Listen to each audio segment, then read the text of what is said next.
ಭಾರತ ಸರ್ಕಾರದ ರೈಲ್ವೆ ಸಚಿವಾಲಯ ಮತ್ತು ಜಲಶಕ್ತಿ ಸಚಿವಾಲಯದಲ್ಲಿ ಕೇಂದ್ರ ರಾಜ್ಯ ಸಚಿವರಾದ ವಿ ಸೋಮಣ್ಣ ಅವರು ರಾಯಚೂರು ನಗರದ ರೈಲ್ವೆ ನಿಲ್ದಾಣಕ್ಕೆ ಭೇಟಿ ನೀಡಿ ಭಾರತ್ ಸ್ಟೇಷನ್ ಕಾಮಗಾರಿಯನ್ನು ಪರಿಶೀಲನೆ ಮಾಡಿದರು. ಈ ವೇಳೆ ಮಾತನಾಡಿ ಅವರು ಕಾಮಗಾರಿಯು ಗುಣಮಟ್ಟ ಹಾಗೂ ನಿಗದಿತ ಅವಧಿಯಲ್ಲಿ ಪೂರ್ಣಗೊಳಿಸಬೇಕು. ನಗರದ ಬೇಡಿಕೆಗೆ ಅನುಗುಣವಾಗಿ ರೈಲು ನಿಲ್ದಾಣಗಳ ಮೂಲ ಸೌಕರ್ಯಗಳನ್ನು ಹೆಚ್ಚಿಸಿ ಪ್ರಯಾಣಿಕರ ಸೌಕರ್ಯ, ಅನುಕೂಲ, ಸುರಕ್ಷತೆಗೆ ಆದ್ಯತೆ ನೀಡಲಾಗುವುದು. ಪಾರ್ಕಿಂಗ್, ಮಕ್ಕಳಿಗಾಗಿ ಆಟದ ವಲಯ, ಸ್ಥಳೀಯ ಉತ್ಪನ್ನಗಳ ಪ್ರದರ್ಶನ ಮತ್ತು ಮಾರಾಟಕ್ಕೆ ಸ್ಥಳಾವಕಾಶಗಳು ಇರಲಿದೆ. ಸಾರ್ವಜನಿಕರಿಂದ ಯಾವುದೇ ದೂರುಗಳು ಬರದ ರೀತಿಯಲ್ಲಿ ನೋಡಿಕೊಳ್ಳಬೇಕು.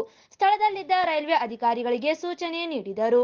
ಸಂಬಂಧಿಸಿದ ರೈಲ್ವೆ ಡಿಆರ್ಎಂ ಆಯಾ ಕ್ಷೇತ್ರದ ವ್ಯಾಪ್ತಿಯಲ್ಲಿ ಜನಪ್ರತಿನಿಧಿಗಳ ಸಲಹಾ ಸಮಿತಿ ರಚಿಸಿ ಚರ್ಚಿಸಿ ಸ್ಥಳೀಯ ಮಟ್ಟದಲ್ಲಿ ಕೆಲ ತೀರ್ಮಾನಗಳನ್ನು ತೆಗೆದುಕೊಳ್ಳಬೇಕು.